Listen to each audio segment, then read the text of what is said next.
Hi and welcome to the Geek Legion of Doom. This is a superhero movie review and I'll be having a look at Avengers Confidential, Black Widow and the Punisher. This is a Japanese animated movie or anime, and it's actually the second one I've seen of these. The first one was Iron Man Rise of the Technovore, which although it looked very pretty, I did have some kind of quite major problems with, and I have to say right from the get-go this film was actually a big improvement in my opinion. Now there have been some animated series coming out from obviously Japan. You've had a Blade one, there's an X-Men one, there's a Iron Man one, a couple of others I think, or crossovers.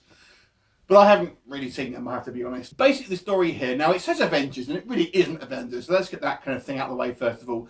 This is really a S.H.I.E.L.D movie first and foremost, with a kind of Punisher thrown into it as well. The basic story here is, and I've only major spoilers, but I want to touch on one very kind of relatively minor spoiler, but it's fairly early on.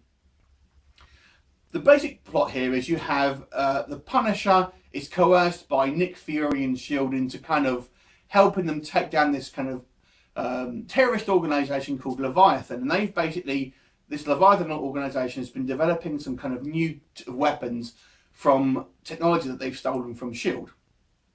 So Punisher's coerced into kind of helping them, and he goes off with Black Widow to try and stop this sort of this Leviathan organisation, because they just kind of run into each other.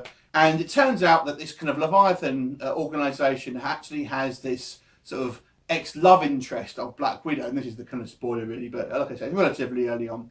You know, she's obviously put back by kind of seeing him, and he's a sort of ex-S.H.I.E.L.D guy basically that she sort of had a kind of a thing with it some time ago. And that's one of my issues with it, so I'll come on to it again in just a second. The story basically from there is essentially Black Widow and Punisher sort of going through the paces, trying to track down what's happened. There are some sort of twists and turns in it, and it does get a little bit sort of political with kind of S.H.I.E.L.D's agenda and what they're actually doing and how much they actually know, and some kind of moral issues that sort of crop up for the Punisher as well, which I really liked, I have to say. I kind of wasn't expecting it, so I actually think this film got better as it kind of got maybe a quarter to a third of the film in, if that makes sense, because I think, you know, when these things start cropping up and it muddies the waters somewhat, it actually gets a lot more interesting, and the kind of you know, the moral questions come up, and it's actually a lot better movie than you first think it's going to be. So I won't sort of go too much more into that, but essentially I will say the Avengers are in it, or some of the Avengers at least, but they don't turn up really until pretty much 10 minutes towards the end. So like I said, this really isn't an Avengers film despite the title. So what the issues I had with it first of all. So the first thing I've mentioned is the motivation really for this bad guy Elias, who's kind of this, I guess, the main bad guy in this movie, and he's this sort of love interest of, or ex-love interest of Black Widow, and his motivations for doing what he's doing, joining this kind of terrorist organisation, are pretty lame. I mean, they make sense in context to the story, but they're actually, you just think, oh my god, really? Well, honestly, that's a bit stupid. His motivations don't really they don't seem logical. I won't say that they are, but there you go. So what else? The character of Black Widow.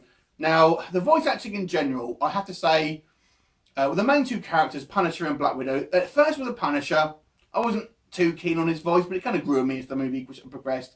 He kind of sounds like he should be the guy who's voicing him. Sounds more like a Batman type character to me, but as I say, he kind of grows on you. But the Black Widow, however, comes across as just a kind of almost a sort of Barbie type. The way she kind of is acted just comes across as a bit of a kind of Barbie type. Now, I will say I watched it in the English language version. Obviously, there is going to be a Japanese dub as well.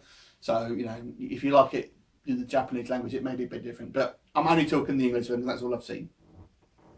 So I wasn't so keen on her. And as a whole, Black Widow as a character, I didn't think was quite like she should be. I didn't think she's the strongest character as she kind of is in, for example, the comics or the movie for that matter. You know, the actual design, I really liked the design of pretty much everyone here. Any scene that the Punisher's in is pretty much great, I have to say. They pretty much got him nailed. I love the design. You know, he's a fantastic art in regards to the Punisher. And Nick Fury, you know, he's pretty decent. I mean, I guess Black Widow's over-sexualized, but that's pretty much what you're going to see in these kind of anime sort of films, let's be honest.